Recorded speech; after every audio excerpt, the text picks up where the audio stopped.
हमारा आज का नॉवल एक बेहद इंटरेस्टिंग और इंगेजिंग स्टोरी है। मैंने तो पढ़ते हुए बहुत इन्जॉय किया। मरियम अज़ीज़ का नॉवल है।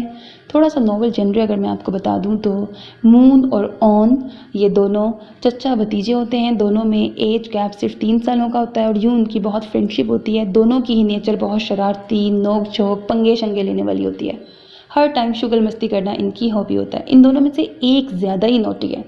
वो कौन सा वाला है वही एक्चुअली हीरो होगा और वो आपको नॉवल सुन के पता लगेगा कौन ज़्यादा नोटी है, ज़्यादा शरारती है। दूसरी तरफ अगर मैं बात करूँ हीरोइन की तो वो बहुत ही कंजर्वेटिव फैमिली से बिलोंग करती है और वो खुद भी बहुत डरपोक सी होती है, बात बात पे डर जाने वाली, ना महरमों से, गैर मर्दों से दूर रहने वाली, मर्दों का सामना नहीं कर पाती है, बहुत डरपोक होती है। उसमें कॉन्फिडेंस ज़रा भी नहीं होता, बात बात पे रो देने वाली उसकी ऐसी नेचर होती है।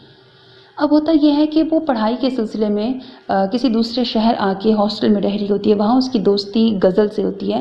हीरोइन का नाम है एमन। एमन और गज़ल की बेस्ट फ्रेंडशिप होती है आपस में।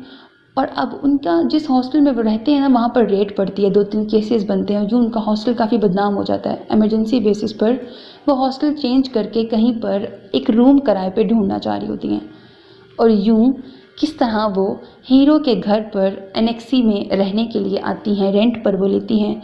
हीरो की आगे से फैमिली होती है, यानी उसकी भाभी और उसका भाई उसी घर में रह रहे होते हैं।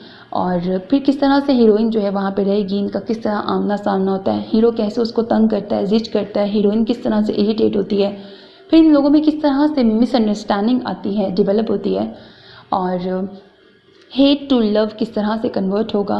फिर नॉवल में 7 दूसरे कैरेक्टर्स भी हैं, जैसे कि एक डॉक्टर तलत का कैरेक्टर आएगा, उसका क्या रोल होगा नॉवल में वो आपको सुन के पता लगेगा। एक और कैरेक्टर आदिल है जो कि हीरोइन का कज़न है, जिससे पहले हीरोइन शादी करना चाहती होती है, फिर क्यों उससे नहीं हो पाती, वो किस तरह से ट्विस्ट आएगा।